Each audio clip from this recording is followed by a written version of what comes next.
दोस्तों आज से 4 महीने पहले मैंने एक्सिस ब्लू चिप फंड की एक वीडियो बनाई थी जिसमें मैंने आपको बोला था कि हालांकि उस टाइम पे ये फंड अपने बेंचमार्क को बीट नहीं कर पा रहा था। मैंने आपको लेकिन बोला था आप 3-4 महीने का पेशेंस रखिए, 3-4 महीने के बाद हम फिर से रिविजिट करेंगे इस फंड को, ताकि मैं आपको बता सकूं कि क्या आपको इससे निकल जाना चाहिए या आपको इस फंड में बने रहना चाहिए। आज दोस्तों हम डिटेल में रिव्यू करने वाला हूं मैं एक्सिस ब्लू चिप फंड का। तो इस वीडियो में हम देखेंगे इसने कैसी रिटर्न दी है, ये कहां पैसे लगा रहा है, और एंड में मैं आपको बताऊंगा कि क्या अब आपको इस फंड में बने रहना चाहिए या इस फंड से एग्जिट कर लेना चाहिए। तो आइए देख लेते हैं ये वीडियो। तो दोस्तों जैसे कि मैंने आपको बताया था, ये एक लार्ज कैप फंड है, यानी कि ये टॉप 100 कंपनीज में इंडिया की अपना मेजर पैसा इन्वेस्ट कर रहा है। वहीं इसके बेंचमार्क इंडेक्स की बात करें तो निफ्टी 50 टीआरआई इसका बेंचमार्क इंडेक्स है, और अभी इसके पोर्टफोलियो में टोटल 36 कंपनीज मौजूद हैं। वहीं दोस्तों अगर इसकी लॉन्च डेट की हम बात करते हैं तो जनवरी 2013 को ये फंड फर्स्ट टाइम लॉन्च हुआ था। वहीं दोस्तों अगर हम इसके फंड मैनेजर की यहाँ पर बात करें तो मिस्टर श्रेयस देवलकर जी इस फंड को नवंबर 2016 से हैंडल कर रहे हैं। उसके साथ मिस्टर हितेश दास जी भी इसको नवंबर 2020 से हैंडल कर रहे हैं। तो दोस्तों इस फंड की एक सबसे अच्छी बात यह है कि यहाँ पर कंसिस्टेंसी आपको दिखती है। जो इसके फंड मैनेजर हैं ये सिंस 5 सालों से इस फंड को लगातार मैनेज कर रहे हैं, तो ये एक पॉजिटिव बात होती है किसी भी फंड के लिए। वहीं दोस्तों अगर हम इसके एसेट अंडर मैनेजमेंट की यहाँ पर बात करते हैं तो इसका जो फंड साइज है वो अभी 33,000 करोड़ से ज्यादा का हो चुका है। तो काफी सारे इन्वेस्टर्स के मन में ये कंसर्न आने लगा है कि क्या अब उनको इस फंड में इन्वेस्ट करना चाहिए या नहीं करना चाहिए। तो मैं वीडियो में आगे आपको डिटेल में बताने वाला हूं। अब दोस्तों अगर हम इसके एसेट एलोकेशन की बात करें मार्केट कैप वाइज, तो इसने लार्ज कैप कंपनीज में 97% पैसा लगाया हुआ है और मिड कैप कंपनीज में 1% के आसपास पैसा ये लगा रहा है। वहीं स्मॉल कैप कंपनीज में कोई पैसा ये फंड नहीं लगा रहा है। तो इस फंड की अच्छी बात ये है कि ये लार्ज कैप कंपनीज में ही अपना मेजरली पैसा लगा रहा है, मिड कैप और स्मॉल कैप कंपनीज में लगभग कोई पैसा ये नहीं लगा रहा है। अब दोस्तों अगर हम इसकी एक्सपेंस रेशो पे यहाँ पर बात करते हैं तो इसकी एक्सपेंस रेशो भी काफी अच्छी है, सिर्फ 0.46% एक्सपेंस रेशो चल रही है, जो कि कैटेगरी एवरेज 1.1% से लगभग आधी है। तो बहुत पॉजिटिव बात मुझे इस फंड की ये लगती है कि इसकी एक्सपेंस रेशो लगभग आधी है अपनी कैटेगरी एवरेज से। वहीं दोस्तों अगर इसकी एग्जिट लोड पे हम बात करें तो अगर आपने अपना डाला हुआ पैसा 1 साल के अंदर निकाल लिया तो 10% तक जो आप पैसा निकालेंगे उस पर आपको कोई एग्जिट लोड नहीं देना होगा, और अगर आप 10% से ज्यादा पैसा 1 साल के अंदर निकालते हैं तो आपको 1% एग्जिट लोड देना होगा। अब आइए दोस्तों इस फंड की रिस्क रेशो से समझ लेते हैं कुछ इसकी इन्वेस्टमेंट स्ट्रेटेजी के बारे में।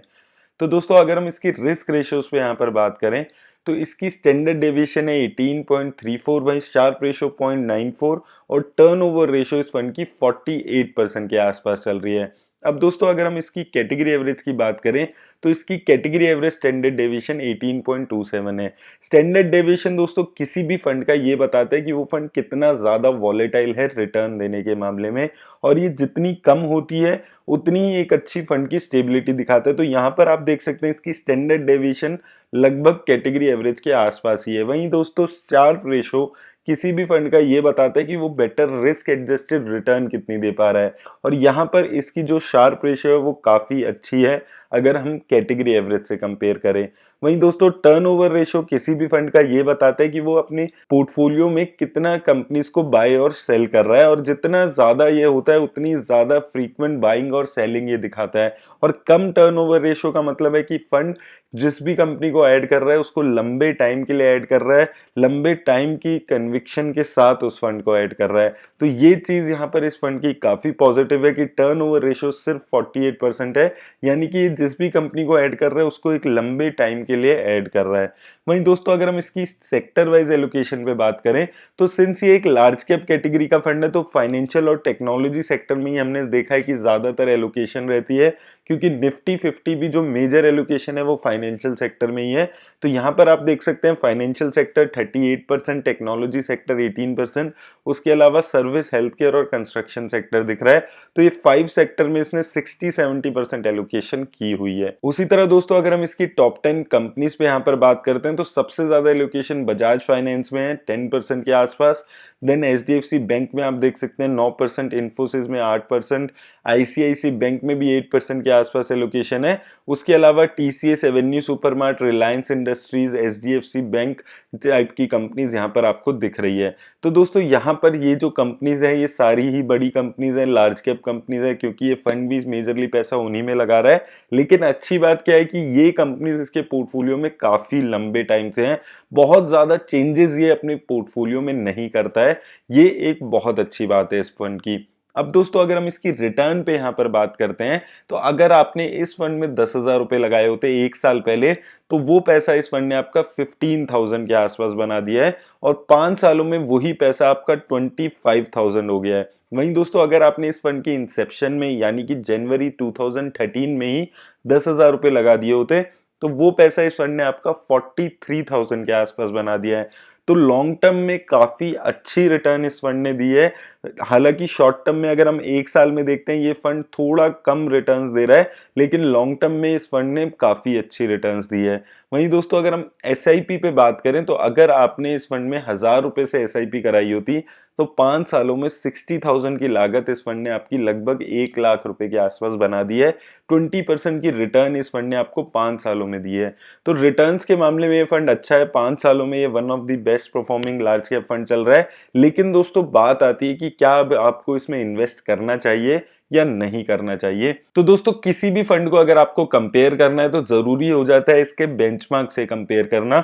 यहाँ पर इस फंड का जो बेंचमार्क है वो है निफ्टी 50 इंडेक्स। अब दोस्तों अगर मैं इस फंड का कंपैरिजन निफ्टी इंडेक्स के फंड से करता हूं तो मैंने यहाँ पर 5 सालों की इसकी लगभग रिटर्न्स निकाली है। तो यहाँ पर आप देख सकते हैं कि इसने निफ्टी इंडेक्स को काफी कॉम्प्रिहेंसिवली बीट किया हुआ है। अब यहाँ पर सबसे अच्छी बात दोस्तों क्या है कि जब मार्केट गिरी थी मार्च में बहुत ज्यादा, उस वक्त भी इस फंड की रिटर्न्स जो 3 सालों की थी वो 30% के आसपास थी। वहीं जो निफ्टी 50 था वो -17% के आसपास की रिटर्न दे रहा था। तो ये बहुत ही पॉजिटिव बात है इस फंड की कि जब बहुत बुरा टाइम आया था इक्विटी का तब भी ये 3 सालों की रिटर्न इसकी पॉजिटिव थी। वहीं जो निफ्टी 50 था वो 17% नेगेटिव रिटर्न उस वक्त दे रहा था। तो ये फंड एक स्टेबल फंड है, काफी लंबे टाइम से स्टेबिलिटी के साथ रिटर्न दे रहा है। ये इस फंड की सबसे अच्छी बात है। वहीं दोस्तों अगर मैं इसकी 1 साल की रिटर्न की कंपैरिजन यहाँ पर करता हूँ निफ्टी 50 के साथ, तो दोस्तों 1 साल के पीरियड में भी ये फंड निफ्टी इंडेक्स को बीट कर पा रहा है। तो ये एक बहुत अच्छी बात है इन्वेस्टर्स के लिए। हालांकि बीच में कुछ टाइम ऐसा आया था कि जब ये निफ्टी इंडेक्स को बीट नहीं कर पा रहा था। अगर आप यहाँ पे तो कुछ टाइम देखेंगे तो यहाँ पर ये निफ्टी इंडेक्स को बीट नहीं कर पा रहा था, लेकिन अब पिछले 1-1.5 महीने से ये फंड फिर से अच्छा करने लगा है।